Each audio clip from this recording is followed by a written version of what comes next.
అనగనగా ఒక అడవిలో బుజ్జి అనే ఓ బొద్దు ఎలుగుబంటి ఉండేది. బుజ్జికి ఐస్ క్రీమ్ అంటే చాలా ఇష్టం. అందుకే అది స్వీట్ హగ్స్ అనే ఒక ఐస్ క్రీమ్ షాప్ పెట్టాలనుకుంది. బుజ్జికి వ్యాపారం చేయాలని, దానితో డబ్బులు సంపాదించాలని చాలా ఆశ ఉండేది. ముందుగా తన స్నేహితుడైన తొండం అనే ఏనుగుని అడిగింది. తొండం, ఐస్ క్రీమ్ తయారు చేసే యంత్రం చాలా పెద్దది, దాన్ని నువ్వే లాగాలి, ఐస్ క్రీమ్ మిక్స్ చేయాలి అంది బుజ్జి. తొండం తన చెవులు ఊపుతూ, ఏంటి, రోజంతా మిక్స్ చేయాలా? నా తొండం నొప్పి పెడుతుంది.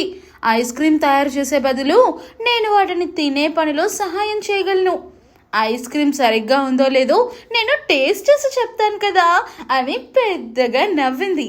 తరువాత షాప్కి రంగులు వేయటానికి, మంచిగా అలంకరించటానికి మణి అనే కోతిని పిలిచింది. మణి, నువ్వు చాలా చురుకైన దానివి.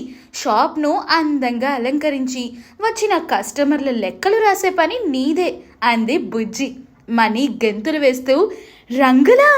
నా అందమైన వెంట్రుకలు రంగు రంగులైపోతాయి కదా, అలంకరణ అంతా చెడిపోతుంది, లెక్కలు రాయడం కూడా చాలా బోరింగ్. నేను షాప్కి వచ్చిన కస్టమర్ల మధ్య సరదాగా గందరగోళం సృష్టిస్తూ వాళ్ళని నవ్వించి వాళ్ళు మళ్ళీ మళ్ళీ వచ్చేలా చేస్తాను అని నవ్వుతూ చెట్టు పైకెక్కింది. చివరికి తయారు చేసిన ఐస్ క్రీమ్ను ఫ్రీజర్లో పెట్టడానికి, బిల్లులు సరిచూడటానికి పొట్టి అనే కుందేలును అడిగింది.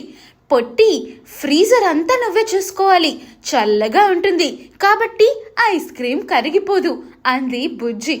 పొట్టి తన చెవులు నిక్కబొడుస్తూ, ఫ్రీజర్లోకి వెళ్ళాలా? అయ్యో, అక్కడ చాలా చలిగా ఉంటుంది, నా ముక్కు ఎర్రగా అయిపోతుంది, నాకు జలుబు చేస్తుంది, నేను ఐస్ క్రీమ్ జోలికి పోను. ఐస్ క్రీమ్ అమ్మేటప్పుడు ఆరోగ్యానికి మంచిదంటూ నా క్యారెట్ జ్యూస్ను కూడా పక్కన పెట్టి అమ్ముతాను. ఐస్ క్రీమ్ కన్నా అదే మంచిదని కస్టమర్లకు సలహా ఇస్తాను అని బుజ్జికి కళ్ళతో సైగ చేసింది. బుజ్జి నిట్టూర్చింది. షాప్ మొదలైంది. తొండం టేస్ట్ చూస్తూ ఎక్కువ ఐస్ క్రీమ్ను తినేయటం, మనీ లెక్కలు రాయకుండా కస్టమర్లతో ఆటలాడటం, పొట్టి అసలు పని చేయకుండా క్యారెట్ జ్యూస్ అమ్ముకుంటూ ఉండటం. ఈ ముగ్గురి సోమరి భాగస్వాములతో బుజ్జి ఒక్కతే కష్టపడాల్సి వచ్చింది. ఒకరోజు బుజ్జి ఆ ముగ్గురి వైపు చూసి, మీరు ముగ్గురు పని చేయకుండా కేవలం ఐస్ క్రీమ్ తింటూ క్యారెట్ జ్యూస్ తాగుతూ ఆనందం పంచుకుంటున్నారు, కానీ ఈ వ్యాపారంలో కష్టాన్ని పంచుకోవడం లేదు. ఇలా అయితే ఈ వ్యాపారం నడవదు అని గట్టిగా చెప్పింది. ఆ రోజు బుజ్జికి ఒక ముఖ్యమైన విషయం అర్థమైంది.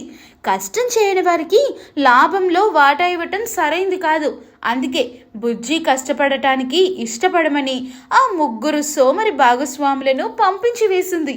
తరువాత నిజాయితీగా శ్రద్ధగా పనిచేసే కొత్త ఉద్యోగులను నియమించుకుంది.